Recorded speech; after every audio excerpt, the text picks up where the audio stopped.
चलिए स्टार्ट करते हैं नया चैप्टर कॉस्टिंग में, और उस चैप्टर का नाम है लेबर कॉस्टिंग। मैंने आपको अगर याद हो तो मैंने आपको कहा था जब भी कॉस्ट कैलकुलेशन होता है ना,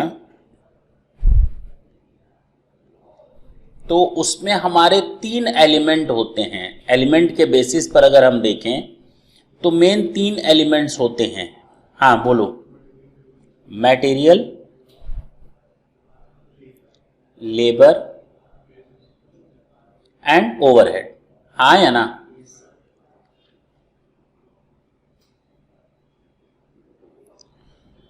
हम लोगों ने कहा कि जब हम मटेरियल टॉपिक स्टार्ट करते हैं तो basically we are considering only direct material, and in the same way when we'll do the study of labor costing, it means we are focusing on direct labor only.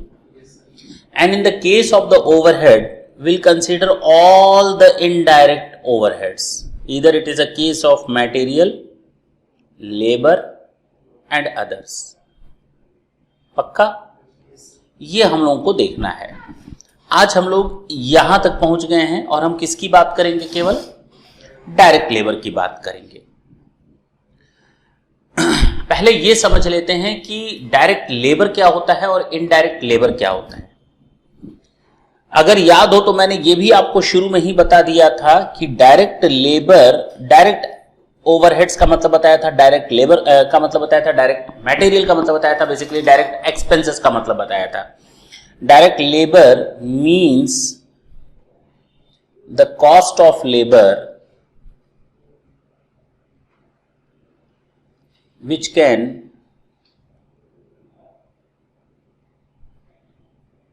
directly be attributable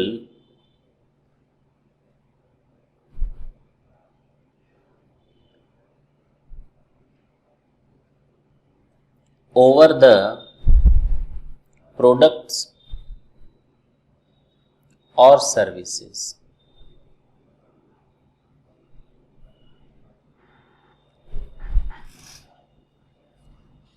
ये मैंने बताया था direct labour का।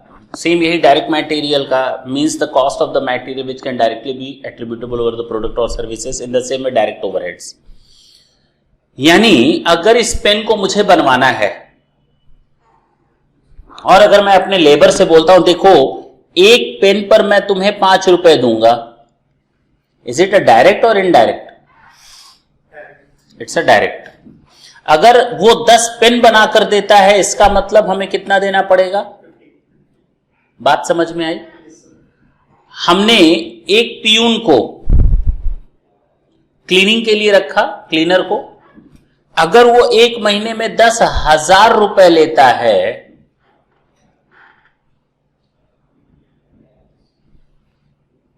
तो चाहे 1 room की सफाई करे, चाहे 4 रूम की सफाई करे, लेगा हमेशा वो।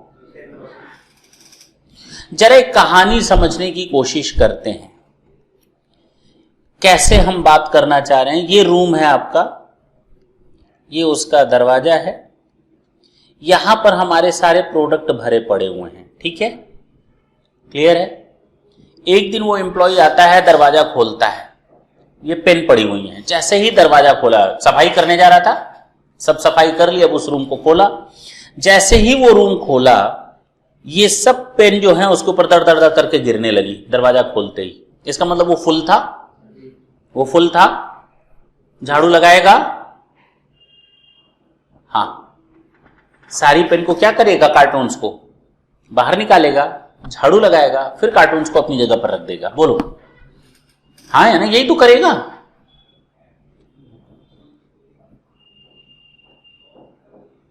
उस दिन वो सफाई नहीं करेगा उस रूम की, क्योंकि पूरा स्टॉक भरा हुआ है। पक्की बात है। लेकिन वो सफाई किस लिए रखा गया था उसको? कि चीजों की साफ सफाई के लिए, ताकि चीजें गंदी ना हो। लेकिन जब चीजें पड़ी हुई हैं तो उसने सफाई नहीं की। रखा किस लिए गया था उसको? किस चीज के लिए? उन प्रोडक्ट्स के लिए। वो काम क्यों कर रहा है? क्योंकि हमको ये पेन बनानी है। लेकिन उस दिन उसने उस कमरे में काम नहीं किया जब ये पेन रखी हुई थी। अगले दिन आया, अगले दिन आधा रूम बचा हुआ था, इतना खाली था, तो कहां झाड़ू लगाएगा? ये जो खाली पोर्शन है इसको साफ करके चला जाएगा। यानी फिर उस जगह पर झाड़ू नहीं लगाया उसने जहां पर पेन रखी हुई थी। आया, तीसरे दिन आया तो पूरा रूम खाली था, सन्नाटे में था, तो झाड़ू लगाएगा क्या? हाँ, सफाई करके चला जाएगा। लेकिन वो सफाई कर क्यों रहा है? पेन के लिए। और पेन है तो वो सफाई नहीं कर रहा। अब एक बात बताओ, किसी दिन उस रूम में 10,000 पेन थी, किसी दिन उसी रूम में 50,000 पेन थी, किसी दिन उस रूम में 1.5 लाख पेन थी, और किसी दिन उस रूम में 200 पेन थी, और किसी दिन उस रूम में 0 पेन थी। उसको महीने में मैंने 10,000 रुपए दिए सफाई करने के लिए, ताकि पेन साफ रहे, सामान साफ रहे। अब बताओ, ये जो 10,000 रुपए मैंने दिए, उसको मैंने एक पेन के ऊपर कितना रुपया दिया? उसने पेन पर कितने रुपए का झाड़ू लगाया? जब पेन था तो उसने झाड़ू नहीं लगाया, जब पेन नहीं है तो वो झाड़ू लगा रहा है। एक है ना, जब मैं था तब हरी नाही, जब हरी है तो मैं नाही, है कि नहीं? तो वही है प्यून और उसके सफाई का हिसाब किताब। वो सफाई कर रहा है तो उस समय पेन नहीं है। बताओ, एक पेन के पीछे उसने कितने का झाड़ू मारा? कैलकुलेट कर भी नहीं सकते, और कर भी लेंगे तो हर एक पेन के पीछे 0.00245 ऐसे करके कुछ आएगा। बहुत ही नॉमिनल होता है और बहुत ही एफर्ट ले लेगा कैलकुलेशन करने में। जितना हमको 5 रुपए पर यूनिट मटेरियल का खर्चा कैलकुलेट करने में टाइम नहीं लगा, उससे ज्यादा मेहनत तो ये 0.0025 का खर्चा कैलकुलेट करने में टाइम लग जाएगा। आएगा भी तो बहुत नॉमिनल, और प्रैक्टिकली पॉसिबल भी नहीं है हम इसका कैलकुलेशन कर पाए। इस पेन पे प्यून ने कितने का झाड़ू लगाया होगा, मैं आपसे पूछूं तो कोई मतलब ही नहीं निकलता। इस पेन पर वो मैनेजर जो ये पेन बनवा रहा था अपनी आंखों के सामने, उसने चाय पी। बताओ, इस पेन पर कितने रुपए की चाय पी? नहीं बता सकते। अरे वो सुपरवाइजर जो ऐसे सबको घूर घूर कर काम करवा रहा था, उसको हम 20,000 रुपए दे रहे थे। जब वो आदमी पेन बना रहा था ना, जो उस समय उसको ज्यादा घूरा बताओ, इस पेन पर ज्यादा खर्चा लगा ना उसके घूरने का, उसको भी जोड़ लो। पॉसिबल नहीं है, प्रैक्टिकली पॉसिबल नहीं है ये चीज।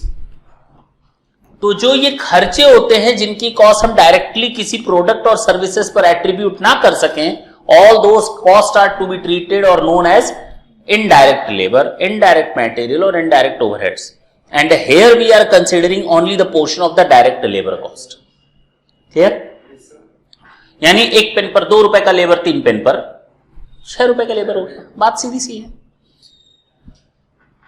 अच्छा जी, ये बात समझ में आई। अब हम पढ़ क्यों रहे हैं? बेसिकली हम लेबर कॉस्ट पढ़ते हैं कंट्रोल करने के लिए एंड अकाउंटिंग पर्पस से। अकाउंटिंग कॉस्टिंग में भी अकाउंटिंग आती है, मालूम है ना?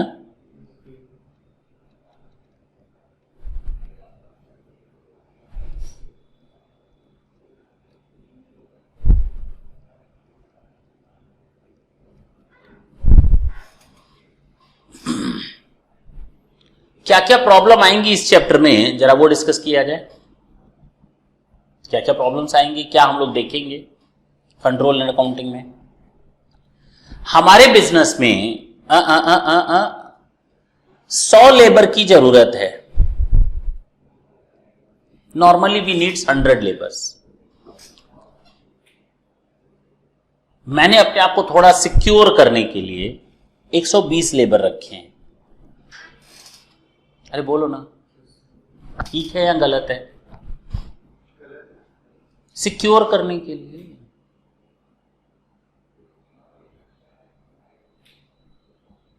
क्या दिक्कत है भाई? चलो, हम जो 100 लेबर की जरूरत पड़ती है, हमने केवल 80 लेबर रखे हुए हैं ताकि हमारा खर्चा कम हो। हाँ, ये भी गलत है। क्या बात कर रहे हो भाई? गलत है। पहले तो हमें अगर लेबर कॉस्ट को कंट्रोल कर रहे हैं, हम लोग लेबर कॉस्ट को कंट्रोल करने की बात कर रहे हैं। हम लेबर कॉस्ट पढ़ क्यों रहे हैं? इस पेन में जितने लेबर कॉस्ट आई है, we want to reduce it. हाँ या ना? हम इस कॉस्ट को कम करना चाहते हैं, हम इस कॉस्ट को कंट्रोल करना चाहते हैं, रिड्यूस करना चाहते हैं, cost control and cost reduction के प्रोसेस को लाना चाहते हैं। हम अपने बिजनेस के प्रॉफिट्स को बढ़ाना चाहते हैं, हम अपने बिजनेस को मार्केट में कंपटीशन लेवल पर लाना चाहते हैं, दूसरों से अच्छी तरह कंपीट करना चाहते हैं। हाँ या ना? तो इसके लिए क्या है कि हमको अपने प्रोडक्ट की कॉस्ट को कम करना पड़ेगा, हमें अपने प्रोडक्ट की क्वालिटी को मेंटेन करना पड़ेगा, कॉस्ट को रिड्यूस करना पड़ेगा। हाँ या ना? तो इसके लिए एक लेबर कॉस्टिंग भी पढ़नी पड़ेगी।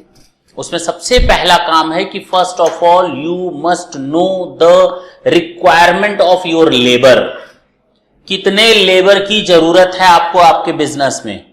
हमको अगर जरूरत 100 लोगों की है और मैं 120 लोगों को हायर करके रखा हुआ हूं, वो 20 लोग ना तो काम करेंगे और ना करने देंगे। हाँ या ना? उन 20 का तो एक्स्ट्रा कॉस्ट जा रहा है लेबर कॉस्टिंग। वो नाश्ता भी करेंगे, चाय पानी भी पिएंगे, महीने के अंत में खर्चा भी लेंगे, पूरा सैलरी भी लेंगे और साथ साथ दूसरों को डिस्टर्ब करके उनका भी काम खराब करवाएंगे। हाँ या ना? भाई खाली दिमाग शैतान का काम है नहीं, तो क्या करेंगे? इधर बात करेंगे, उधर बात करेंगे, अपने भी डिस्टर्ब और दूसरों को भी डिस्टर्ब। ये होता है ओवर एम्प्लॉयमेंट का टेंशन। ओवरलोड जब होते हैं, एम्प्लॉइज फालतू के आ जाते हैं। शॉर्ट करते हैं, अगर 100 की रिक्वायरमेंट और 80 लेबर को ही रखते हैं तो प्रॉब्लम ये होती है कि 80 लोगों पर 100 लोगों के वर्क का बर्डन रहता है, ओवर बर्डन होता है, वो ज्यादा दिन तक काम नहीं कर पाएंगे उसी सीक्वेंस में, हमारा काम किसी भी दिन रुक सकता है। हाँ या ना? तो हमें दोनों को लेकर चलना पड़ेगा। अच्छा, अगर कम लेबर से काम करवाएंगे तो हमें उनको ओवर टाइम देना पड़ेगा, और जब ओवर टाइम देंगे तो वो हमेशा दांत दिखा करके ज्यादा पैसा ले जाएंगे। हाँ या ना? और ओवर टाइम का खर्चा अलग, मालिक खाना भी तो मंगाइए, नहीं समझे तो वो अलग खर्चा। तो ये कॉस्ट हमें कंट्रोल करनी पड़ेगी। पहली चीज तो इसकी खास बात यह है कि आपको number of man power requirement देखना पड़ेगा कितना है। हाँ या ना? Assessment of man power requirement, सबसे पहला काम यही होता है।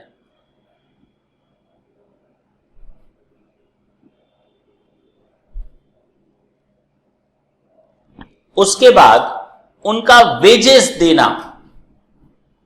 हाँ या ना? उसको डिटरमाइन करना कि हम उनको वेजेस कैसे दें। सर कैसे दें का क्या मतलब है? हम उनको वेजेस पर यूनिट के हिसाब से दें। हाँ, हम हो सकता है उनको पर मंथ के हिसाब से दें। हाँ, नहीं समझे मेरी बात? हम उनको वेजेस को किस हिसाब से दें? पर डे के हिसाब से दें, मंथ के हिसाब से दें, पर यूनिट के हिसाब से दें, पर आवर के हिसाब से दें। कैसे दें? टाइम बेस दे दें, यूनिट बेस दे दें, मंथली दें, कैसे दें बताओ ना। तो हमारे लिए दूसरी सबसे बड़ी प्रॉब्लम आती है ये डिसाइड करना कि हमको उनको वेजेस किस स्कीम के अंतर्गत देनी है। वेजेस स्कीम टाइम बेस देनी है या यूनिट बेस देनी है? हाँ या ना?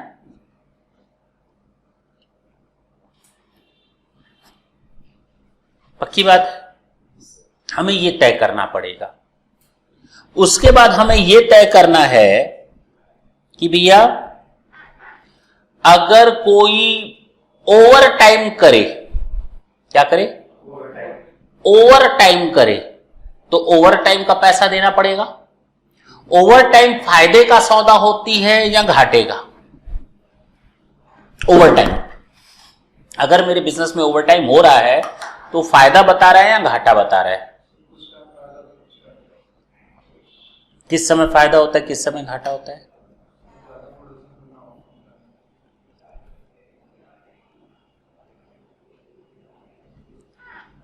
जब हम ओवर टाइम देते हैं और अगर ये हमारे बिजनेस की आदत बन चुकी है, मैंने कुछ एम्प्लॉय से कहा देखो भैया आज जरूरत है, आज एक्स्ट्रा ऑर्डर आ गया है, शाम को काम कर लो ना, ऐसे ही तो बोलते हैं, एक्स्ट्रा काम कर लो। ठीक है मालिक, कर लेते हैं। उन्होंने एक्स्ट्रा काम किया, 100 रुपए के बजाय उनको पर आवर 100 रुपए मिलता था नॉर्मल वर्किंग आवर्स में, ओवर टाइम करने पर उनको मैंने 150 रुपए पर आवर दिया। हाँ या ना? कुछ दिन काम कराया, उसके बाद उन लोग के दिमाग में आई लत पड़ गई, मुझे तो तेरी लत लग गई। अब वो लोग दिन में भी काम नहीं करेंगे, है कि नहीं? लत लग गई, अब कौन सी लत लग गई? हाँ, टाइम वेस्ट करने की। दिन में काम नहीं करेंगे, दिन में आराम, 1 घंटे के बजाय 2 घंटा आराम करेंगे, खूब बात करेंगे।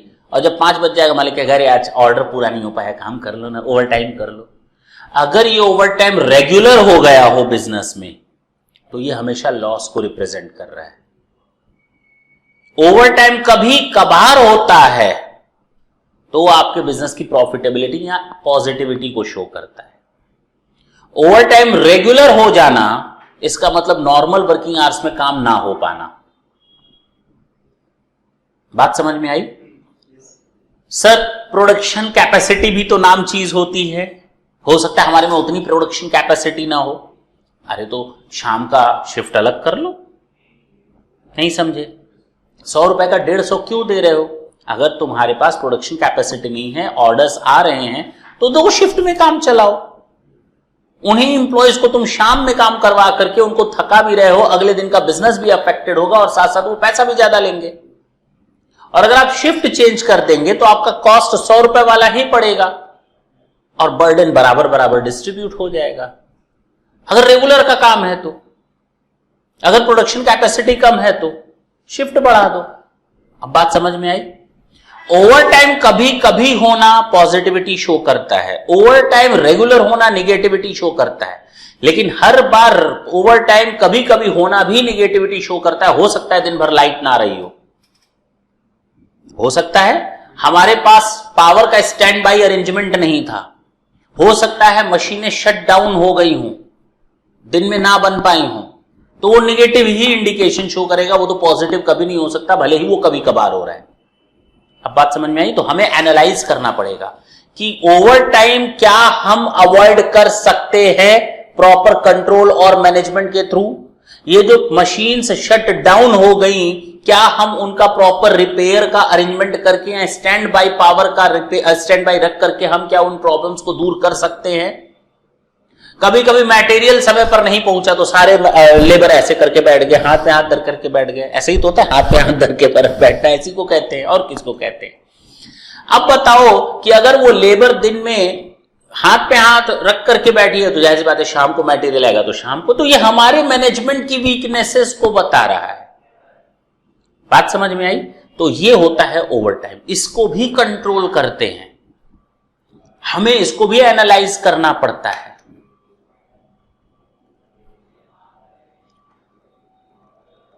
आइडल टाइम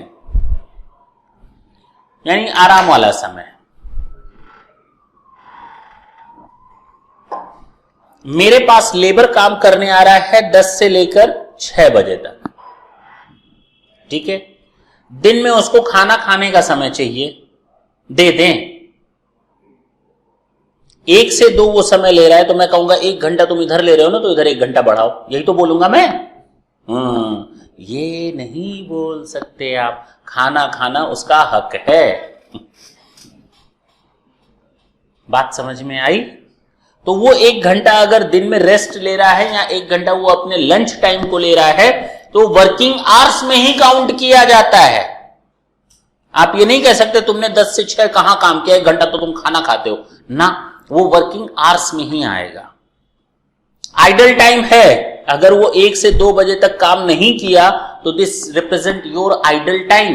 बेकार का समय है जिसपे कोई काम नहीं हुआ, जिसपे कोई मटेरियल नहीं बना, काम हो ही नहीं रहा था, सब लोग खाना खाने में व्यस्त थे।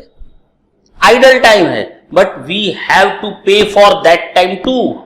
हमारी कंपनी को उस 1 घंटे का पेमेंट करना पड़ रहा है, ना करें, करना पड़ेगा, क्योंकि ये प्रोडक्टिव आइडल टाइम है। क्या है?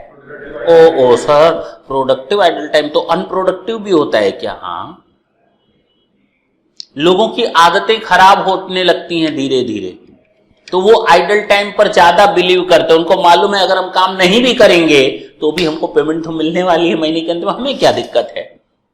हमें क्या दिक्कत है, तो आइडल टाइम वहां पर प्लस होना स्टार्ट हो जाता है।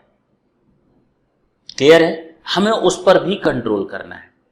मशीन खराब हो गई, लोग बैठे हुए हैं, उनको मालूम है अभी बैठ जाओ शाम को तो काम होगा ही, ओवर टाइम भी मिलेगा, आराम भी मिल गया, नहीं दोनों काम हो गया।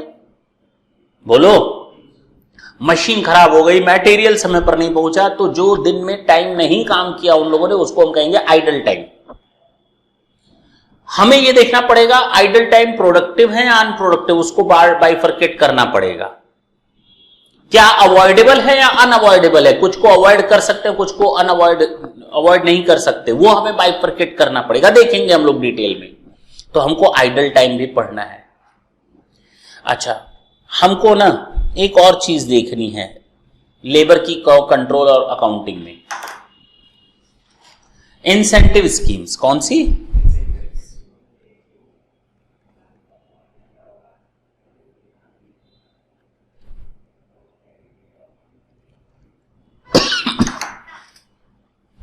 मेरे ऑफिस में, मतलब फैक्ट्री में, दो लेबर काम करते हैं, मिस्टर ए और मिस्टर बी।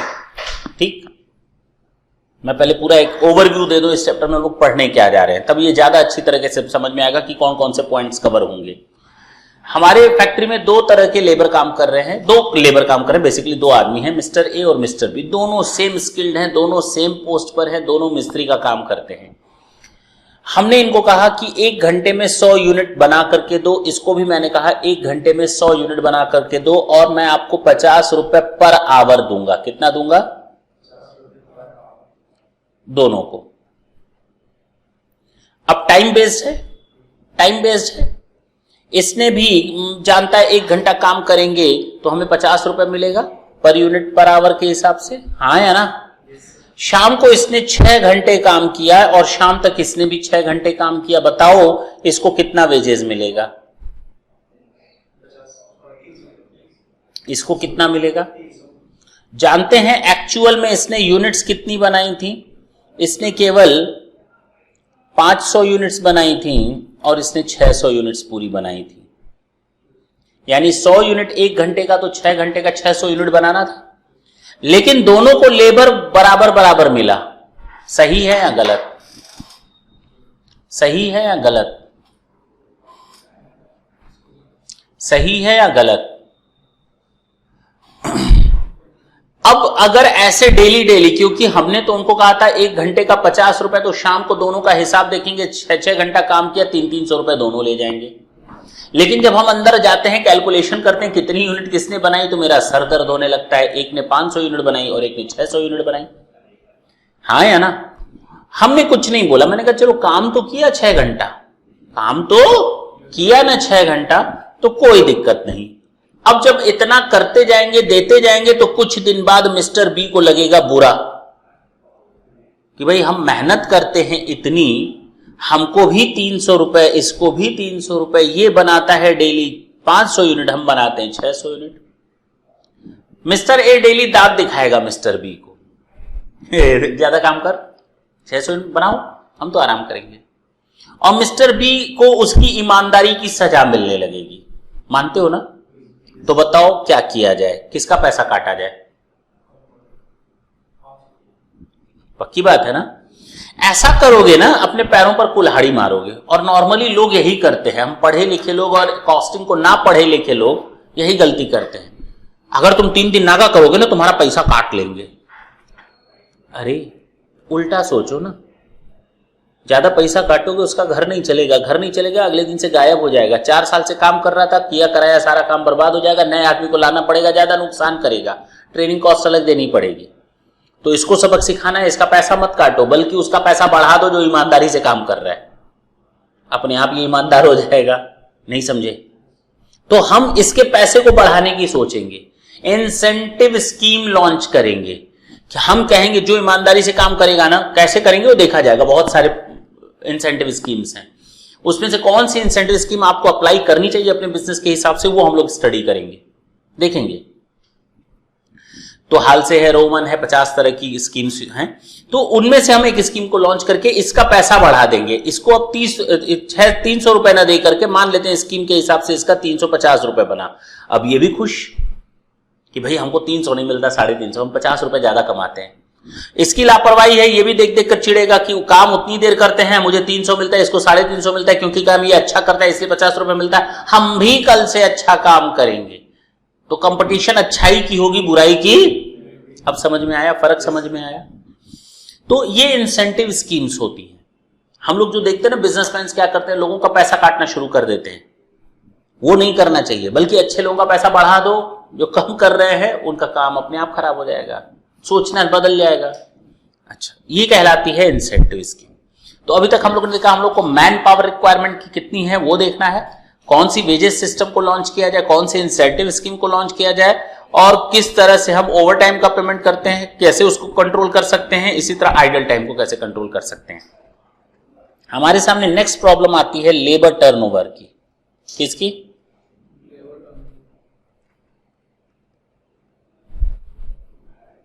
लेबर टर्नओवर का मतलब होता है लेबर का आना और लेबर का जाना, यहां दोनों का टोटल कर लो, वो भी टर्नओवर है। मेरे बिजनेस में 200 लेबर काम करते हैं। जनवरी महीने की 1 तारीख को मेरे पास 200 लेबर थे, 31 तारीख तक मेरे पास 150 बचे, 1 फरवरी को फिर मेरे पास 200 हो गए, 28 फरवरी को फिर मेरे पास ये 180 बचे, 1 मार्च को मैंने फिर बढ़ा दिए लेबर, 250 कर दिए, 31 मार्च को मेरे पास लेबर 210 बचे। ये बता रहा है कि आपके यहां लेबर टर्नओवर बहुत ज्यादा है भाई, काफी लेबर आते हैं और काफी चले भी जाते हैं। ऐसा क्यों है? लेबर का टर्नओवर बहुत नेगेटिव इंपैक्ट डालता है आपके बिजनेस पे। लेबर का टर्नओवर आपके बिजनेस पे बहुत नेगेटिव इंपैक्ट डालता है, क्योंकि लेबर आप अगर नए रखेंगे तो उसके लिए एडवर्टीजमेंट देनी पड़ेगी, वो कॉस्ट अलग, उनके लिए इंटरव्यूअर्स का पैनल बैठेगा, रिक्रूटमेंट पैनल बैठेगा, वो कॉस्ट अलग, उसके बाद उनको ट्रेनिंग कॉस्ट दिलवानी पड़ेगी, वो कॉस्ट अलग, उसके बाद जब वो स्किल्ड के बराबर आएंगे, जो लोग छोड़ कर गए उनके बराबर आने तक का जो वो नुकसान करेंगे, नया लेबर आएगा भले ही ट्रेनिंग लेकर आएगा, कुछ दिन तक तो नुकसान करेगा ना, वो कॉस्ट अलग, वो मटेरियल का भी नुकसान करेगा, दूसरों का टाइम भी बर्बाद करेगा, जब आएगा तो अपने सीनियर से 50 सवाल भी करेगा, उनका टाइम अलग वेस्ट। हाँ या ना? तो हम लोग को रिक्रूटमेंट डिपार्टमेंट अलग रखना पड़ता है, वो कॉस्ट अलग, महीने में कोई छोड़कर नहीं गया तो भी उस रिक्रूटमेंट डिपार्टमेंट की कॉस्ट का तनख्वाह देना ही देना। क्यों ना हम इस लेबर टर्नओवर को कम करें, क्यों ना हम, जरूरी नहीं आप जीरो नहीं कर सकते। अब किसी की पत्नी खूब मार रही है, भागो इधर इस शहर से, अब इस शहर में काम नहीं करना, खूब डंडे खा रहा है, तो क्या काम करेगा? डॉक्टर ने कहा बेटा तू बीमार पड़ जाएगा इस शहर में और काम करेगा तो, तेरे लिए हवा जहरीली हो गई है, तुझे हरिद्वार जाना चाहिए अच्छी हवा खाने के लिए, तो क्या वो इस शहर में काम करेगा? तो मजबूरियां होती हैं किसी की कि वो जाना ही जाना है, उसको हम अवॉइड नहीं कर सकते। वो देखेंगे कौन कौन से रीजंस हैं जब एक लेबर जाता है। अगर वो अपने मालिक से खुश नहीं है तो उसको रोको, बात करो उससे, अगर वो अपने काम से खुश नहीं है तो उसको समझाओ, अगर उसको सही मैनेजमेंट उसको काम नहीं दे रहा है, डांट करके बात कर रहा है या उसको कोई चीज गलत लगती है तो उसको समझने की कोशिश करो। अगर हम रोक सकते हैं तो रोकने की कोशिश करेंगे डिफरेंट तरीके से। अब बात समझ में आई? तो हम लेबर टर्नओवर को हम लोग स्टडी करेंगे आराम से। इसमें 3 मेथड्स होते हैं लेबर टर्नओवर कैलकुलेशन करने के, separation method, replacement method and total method. ठीक है ना? देखेंगे हम लोग क्या होता है। तो लेबर टर्नओवर भी हमारे लिए पॉइंट है। नेक्स्ट,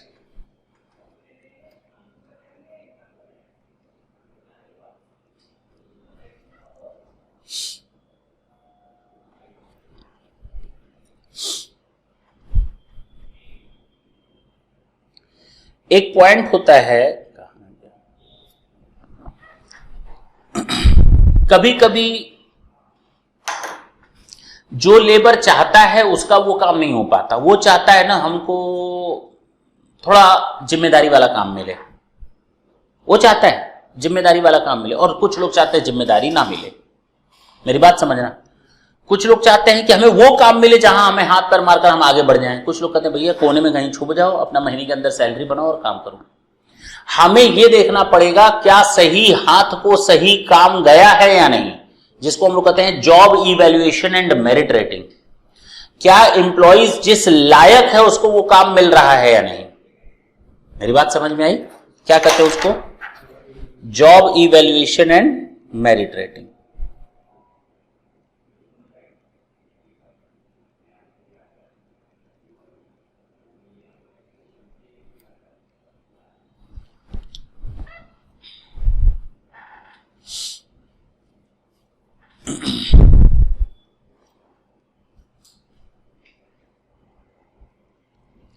एक और तरीके से हम कॉस्ट को कंट्रोल कर सकते हैं, अकाउंटिंग कर सकते हैं।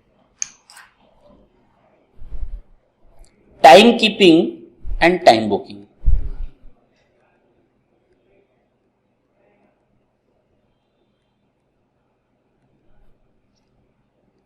ये टाइम कीपिंग और टाइम बुकिंग क्या है?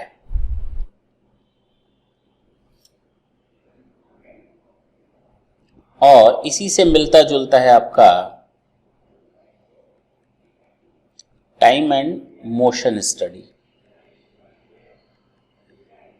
लगभग इतने पॉइंट हम लोग को डिस्कस करने। ये time keeping and time booking क्या होता है? किसी भी प्रोडक्ट की सही कॉस्ट निकालने के लिए हम लोग टाइम कीपिंग और टाइम बुकिंग करते हैं। देखा जाए कैसे, समझ में तो आना चाहिए आखिर है क्या। ये टाइम कीपिंग क्या होता है, टाइम बुकिंग क्या होता है? मान लो हम अगर अपनी बात बताएं तो हमारे यहां सीए का भी बैच चल रहा है, सीएस का भी बैच चल रहा है और सीएमए का भी बैच चल रहा है, ठीक है ना। इसमें फाउंडेशन भी है और इसमें इंटर भी है।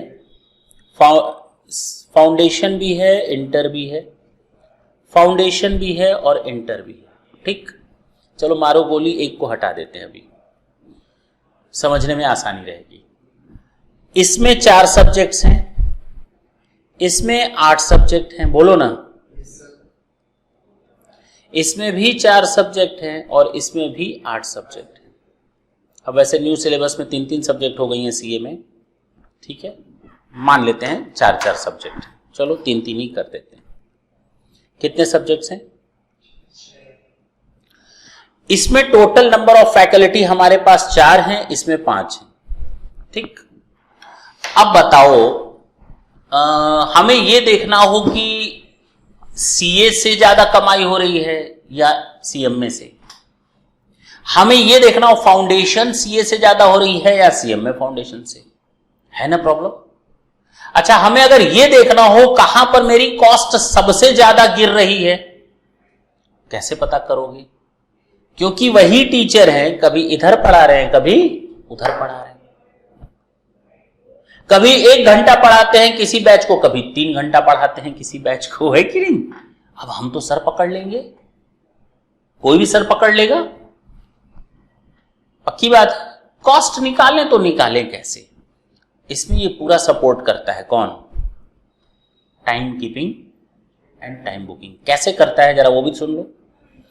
जैसे ही कोई टीचर हमारी प्रीमाइसेस में एंटर किया, अंदर सड़क से जैसे ही दरवाजा खोला, साइड में एक रजिस्टर रखा हुआ है, उन्होंने प्रेजेंट अपना चढ़ा दिया, टाइम लिख दिया सुबह का 9 बजे, और शाम को जाते समय उसी डेट को लिख दिया उन्होंने 6:30 बजे हम चले गए। ऐसे ही वो डेली आते हैं, लिखते हैं, पक्की बात है। ये होता है टाइम कीपिंग। महीने भर में मैंने उनको 40,000 दिया, हमें पता चल जाएगा टोटल कितने आवर्स वो हमारी प्रीमाइसेस में थे और उसका कितना रुपया ले गए। पर आवर निकाल सकते हैं, नहीं निकाल सकते। मान लेते हैं कि वो 200 घंटे थे हमारे यहां। कितने घंटे? महीने भर में मान लेते हैं 200 घंटे का अगर वो 40,000 रुपए ले जा रहे हैं तो पर आवर का कितना ले जा रहे हैं? पक्की बात, एक चीज तो निकल गई। इसको हम कहते हैं टाइम कीपिंग। टाइम बुकिंग का मतलब जब वो किसी क्लास में एंटर करते हैं, ठीक, जब वो किसी क्लास में एंटर करेंगे तो उनकी शीट बन जाएगी। ये स्टूडेंट थे, इस टीचर ने हमको इतने बजे से इतने बजे तक पढ़ाया इस सब्जेक्ट को। नहीं समझे? पक्की बात है, इस सब्जेक्ट को इतनी देर पढ़ाया। मान लो किसी सब्जेक्ट में मैथ्स को इस टीचर ने टोटल मिलाकर 60 आवर्स दिया सीए फाउंडेशन में, 40 घंटा दिया उन्होंने CMA फाउंडेशन में, 2 मिनट के लिए मान लें, इसी टीचर ने। तो अब हमारे लिए कॉस्ट निकालना कितना आसान हो गया कि CMA फाउंडेशन में अगर हमें मैथ्स का कैलकुलेशन करना है तो इसका मतलब CMA फाउंडेशन मैथ्स का हमने 8,000 रुपए का बर्दाश्त किया और CA फाउंडेशन में मैथ्स का हमने 12,000 बर्दाश्त किया। बात समझ में आई? ऐसे हम आसानी से निकाल सकते हैं। इसी को हम कहते हैं टाइम कीपिंग और ये कहलाती है, जब क्लासरूम में एंट्री हो रही है तो उसको हम कहते हैं टाइम बुकिंग। वो रहे सुबह 9 बजे से लेकर शाम को 6 बजे तक, कितने घंटे रहे मेरे यहां? 9 घंटे। कितने घंटे रहे? और हमारे पास जो ये रिकॉर्ड बन करके आया वो केवल 5 घंटे का बन करके आया, क्योंकि उन्होंने टोटल क्लास 9 घंटे में कितने घंटे की ली? 5 घंटे की। तो हम तो पैसा उनको 9 घंटे का दे रहे हैं, हमें वो कॉस्ट कितने पर चार्ज करनी है? 5 घंटों में। मेरी बात समझ गए? हम पेमेंट कितने घंटे का कर रहे हैं? 9 आवर्स का। और काम वो कितने घंटे कर रहे हैं? 5 आवर्स। तो हमें इन 5 घंटों से ही तो उनकी टोटल कॉस्ट निकालनी है। बात समझ में आई? तो ये कहलाता है time keeping and time booking. इस पर भी हम लोग डिटेल में डिस्कस करेंगे। एक और होता है टाइम एंड मोशन स्टडी। आप लोगों ने मैनेजमेंट गुरु वगैरह देखा होगा, पिक्चर नहीं, हम जान रहे थे पिक्चर। कौन? हाँ, कौन कौन थे? कोई नाम बताओगे?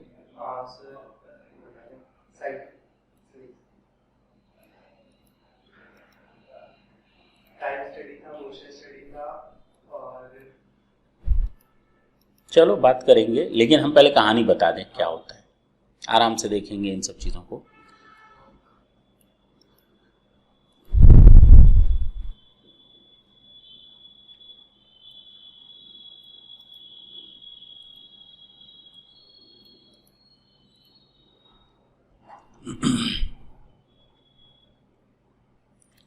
टाइम एंड मोशन स्टडी होता क्या है कि जो लेबर का बिहेवियर होता है काम करने का, वो एनवायरनमेंट से बहुत ज्यादा अफेक्टेड होता है। जैसे अभी हम केवल हल्का सा एग्जांपल दे रहे हैं। अगर इस क्लासरूम में लाइट कम कर दी जाए तो क्या आप कॉपी पर पूरा कंसंट्रेट कर पाएंगे? नहीं। पढ़ने में दिक्कत होगी? हाँ। लिखने में दिक्कत होगी? हाँ। वही आपको एक सूदिंग लाइट मिल जाए अच्छी खासी, जो आपकी आंखों पर बहुत ज्यादा लाइट कर दें, जब ऊपर उठाए गड़ने लगे आंखों पर, वो अच्छा लगेगा क्या? तो ना ज्यादा लाइट आपको अच्छी लगेगी, ना कम लाइट आपको अच्छी लगेगी। एक प्रॉपर लाइटिंग आपके ऊपर रहनी जरूरी। अब बात समझ में आई? आपको सारी चीजें स्क्रीन पर दिख रही हैं। अगर यही प्रोजेक्टर लगा होता क्लासरूम में तो मुझे पूरी लाइट्स बंद करके आपको पढ़ाना पड़ता, वो आपको कितना निगेटिवली अफेक्ट करती। अगर मैं प्रोजेक्टर लगाकर आपको पढ़ा रहा हूं और लाइट भी ऑन कर दे रहा हूं तो दिखेगा बहुत धुंधला, ब्लर दिखने लगेगा, हल्का दिखने लगेगा, वो आपकी आंखों को और प्रॉब्लम करेगा। हाँ या ना? कहने का मतलब ये। लेकिन अब ये स्क्रीन है, आप नॉर्मल लाइटिंग में बैठे हैं, सारी चीजें हो रही है, तो अब आपको कोई प्रॉब्लम नहीं हो रही है। तो ये इंपैक्ट डालती है किसी भी बंदे के काम करने की कैपेसिटी और उसकी एफिशिएंसी पर। उसी तरह एक लेबर जब काम करता है किसी फैक्ट्री में तो उसको भी वो बेसिक फैसिलिटीज चाहिए। जैसे मान लो सिलाई कंपनी की कोई फैक्ट्री है तो सारे दर्जी बैठे हैं 100-150। अगर उनको कम लाइट दिख जाए तो सुई में धागा डालेंगे, एक आंख बंद करेंगे, दोनों आंख बंद करेंगे, थक जाएंगे, नहीं डलेगा। वो उनकी एफिशिएंसी को कम कर देता है, प्रोडक्टिविटी को कम कर देता है। हाँ या ना? मान लो आप यहां पढ़ रहे हैं, आपको सनलाइट बाहर से आ रही है कि नहीं आ रही है? प्रॉपर है, देखो ना पीछे लगा हुआ है। प्रॉपर वेंटिलेशन होना जरूरी है। अगर एसी नहीं लगा होता तो हम लोग खिड़की खोल देते, सारे एग्जॉस्ट ऑन कर देते, प्रॉपर वेंटिलेशन रहता, उसमें काम करने का मजा दूसरा है। कोई खिड़की ना हो और ये जो आर्टिफिशियल लाइट हो उसमें हम आपको केवल काम करवाएं तो उसमें भी मजा नहीं आने वाला, ज्यादा देर तक नहीं। 1-2 घंटा, 3 घंटा, 4 घंटा, that is okay, but throughout the day it is not possible at all to sit in such type of environment. हाँ या ना? वो आज नहीं तो कल आपके हेल्थ इश्यूज क्रिएट करेगा। बात समझ में आई? तो हम लोगों को एनवायरमेंट भी देखना है, लेबर को जो चाहिए टाइम एंड मोशन स्टडी, इसी को कहते हैं। हम लोग डिटेल में डिस्कस करेंगे इस पर। तो कहने का मतलब ये वो पॉइंट है जो हमें इस चैप्टर पर ध्यान देने हैं। एम्प्लॉइज की प्रोडक्टिविटी को बढ़ाना है, कॉस्ट को कंट्रोल करना है, उसके बाद कॉस्ट को रिडक्शन भी करना है ताकि हम अपनी प्रॉफिट को मैक्सिमाइज कर सके। क्लियर हुआ? इसीलिए हम लोग ये चैप्टर पढ़ रहे हैं। अब इन्हीं टॉपिक्स को हम डिटेल में डिस्कस करेंगे वन बाय वन। बात समझ में आई? यही है control and accounting of labour costing. Note हो गया है सारा?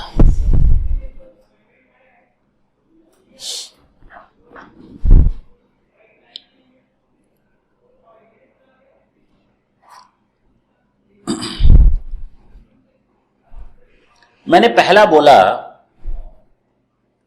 Assessment of man power requirement.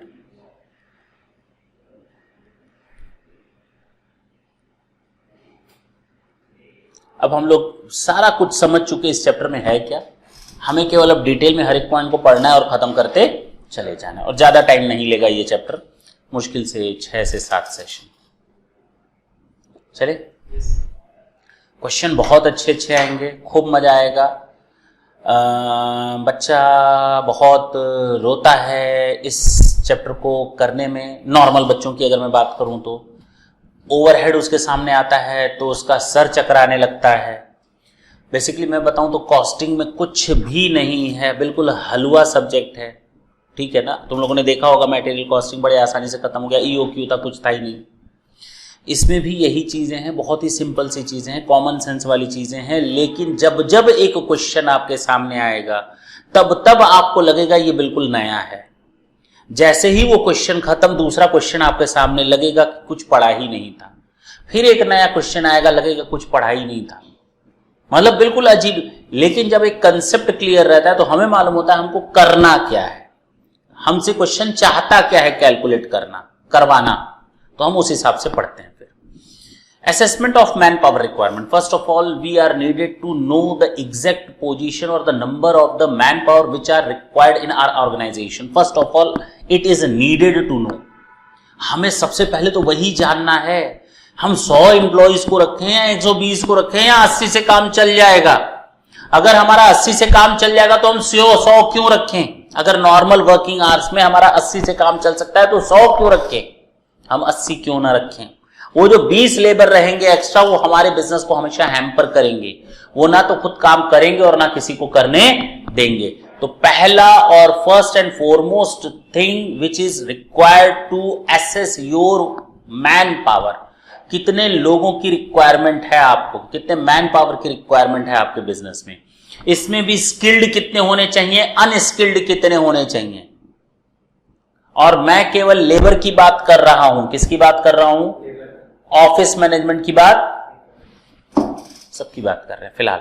हर वो लेबर की बात कर रहे हैं जो मेरे मटेरियल को डायरेक्टली अफेक्ट करता है, प्रोडक्ट को, जिसकी कॉस्ट हम डायरेक्टली एट्रीब्यूट कर सकते हैं, हम उसकी बात कर रहे हैं।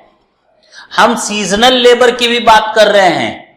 अरे साल भर में ना 12 महीने होते हैं, 8 महीने हमारा सीजन नहीं रहता और 4 महीने मेरा सीजन रहता है।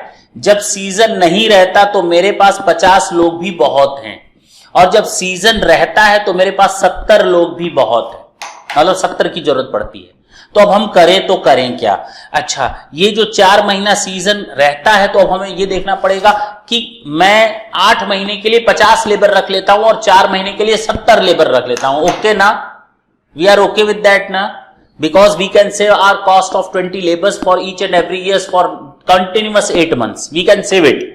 लेकिन उस समय क्या, जब ये स्किल्ड लेबर हो तो अगर मान लो हमें इसमें से 20 में से 5 स्किल्ड लेबर चाहिए और आसानी से नहीं मिलते, खोजते रहो, पता चला आपका सीजन ही 2 महीना निकल जाएगा खोजने में और उनको ट्रेनिंग देने में, या नहीं मिले तो आपका बर्बाद हो जाएगा सीजन। तो उसके लिए आपको क्या करना पड़ेगा? कुछ एक्स्ट्रा प्रोविजंस लाने पड़ेंगे। हाँ या ना? अरे सीजनल है, नॉन सीजनल है, ले लेंगे लेबर, आ जाएंगे। अरे ऐसे कहने से हो सकता है वो लेबर आसानी से आपके सिटी में अवेलेबल ना हो, तब क्या करेंगे आप? उस समय किस तरह का डिसीजन लेंगे? ठीक, तो फिलहाल ये है आपका assessment of man power requirement. हमें सबसे पहले ये देखना पड़ेगा हमें कितने मैन पावर की रिक्वायरमेंट है, ऑफिशियल और फैक्ट्री का वर्कर। फैक्ट्री वर्कर में कितने स्किल्ड, कितने अनस्किल्ड, कितने सीजनल, कितने नॉन सीजनल। ठीक है, अगर हमें इजीली लेबर अवेलेबल हो जाता है तो हम कॉन्ट्रैक्ट बेसिस पर भी लेबर को ले सकते हैं सीजन के समय। Is it clear? दूसरा, अच्छा, वेजेस स्कीम।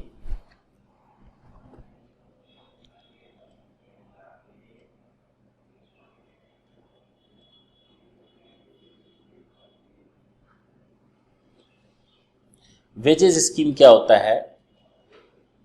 हमारे यहां लेबर काम करता है 10 से 6 और महीने में 30 दिन होते हैं। मैंने लेबर को अपॉइंट किया कि भाई जाओ, तुम्हारा सैलरी है 18,000 पर मंथ। बोलो ना, नहीं बोल सकते? मैंने एक लेबर को 18,000 रुपए पर मंथ पर रखा।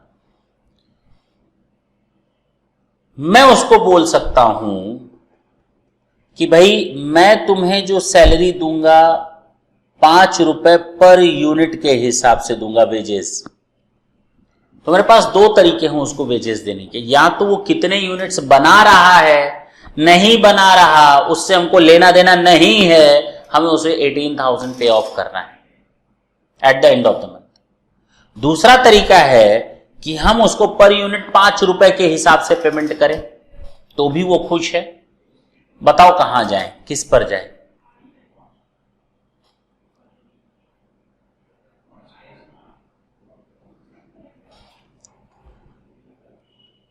इसको हम कहते हैं टाइम वेजेस, इसको हम कहते हैं प्रोडक्ट वेजेस।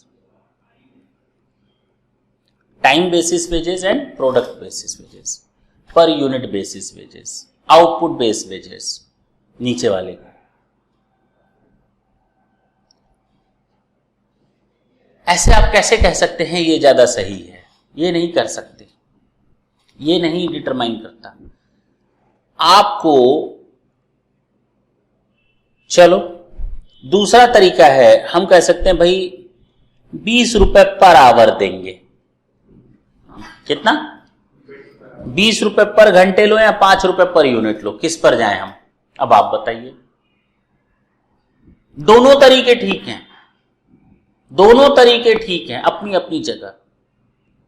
टाइम बेस हम वहां पर देंगे जहां पर एम्प्लॉयर लापरवाही ना कर सके।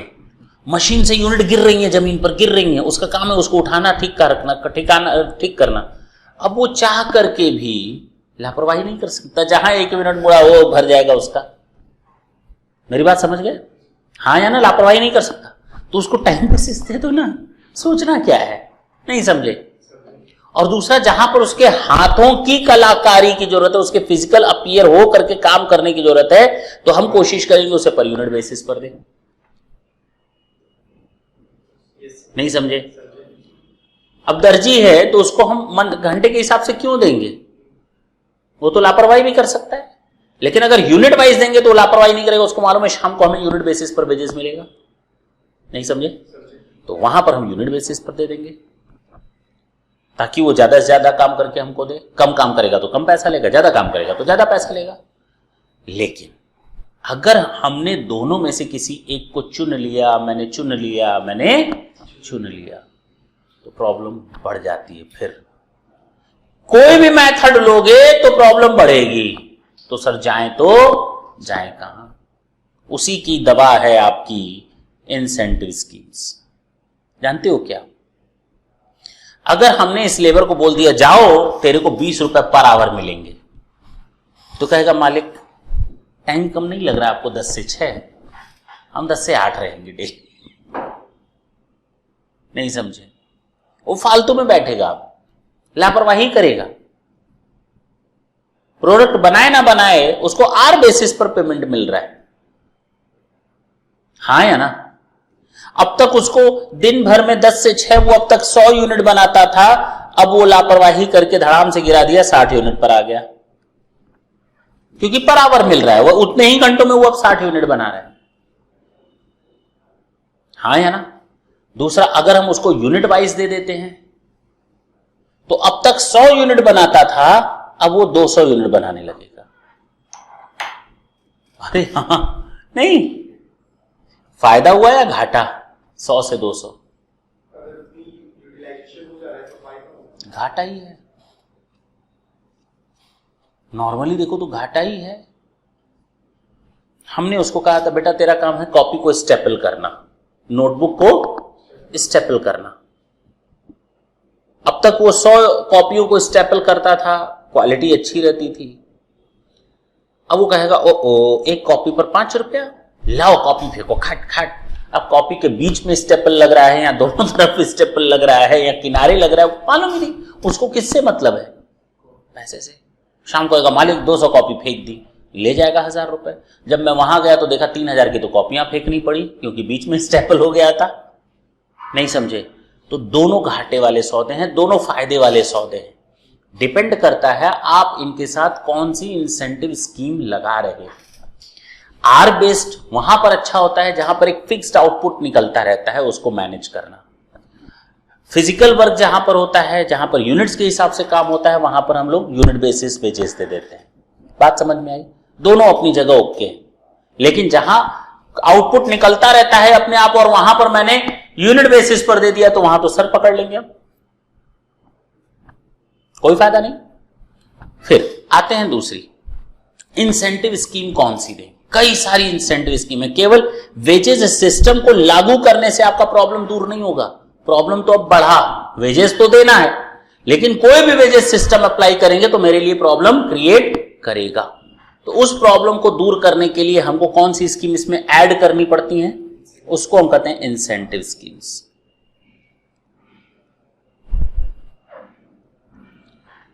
नहीं समझ में आया? इंसेंटिव स्कीम्स देखेंगे क्या होती हैं। अच्छा,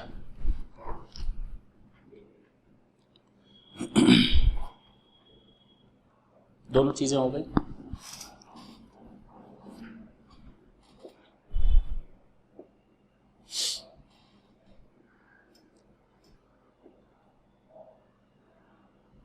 इसका हम अभी बता दे रहे हैं हिसाब किताब, ठीक है, ताकि नेक्स्ट सेशन में जब हम पढ़ें तो ये चीज दिमाग में रहे।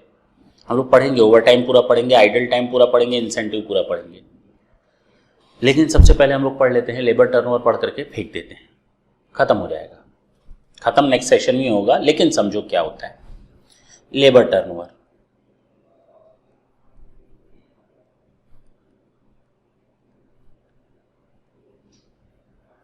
बेस समझ लो।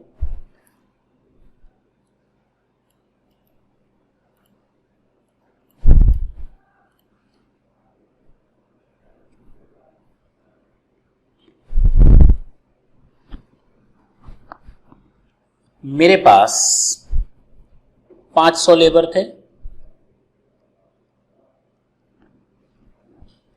इसमें से 100 छोड़कर चले गए।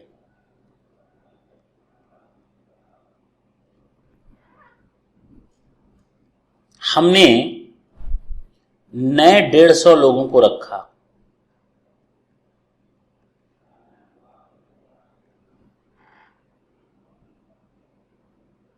हाँ या ना? और टोटल मिलाकर आना और जाना कितने हो गए? सोचो 500 लेबर हैं, ज्यादा हो गया ना, थोड़ा कम कर देते हैं, नहीं तो कंपनी तो ऐसे बंद हो जाएगी ना।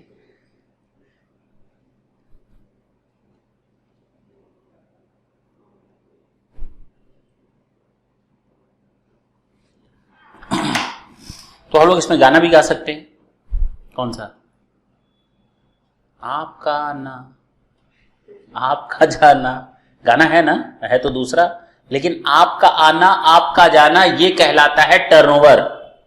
और टर्नओवर का मतलब मैंने मटेरियल में बताया था थोड़ा बहुत, कि टर्नओवर का मतलब हर जगह दूसरा हो जाता है। यहां पर टर्नओवर का मतलब लेबर का आना और लेबर का जाना है।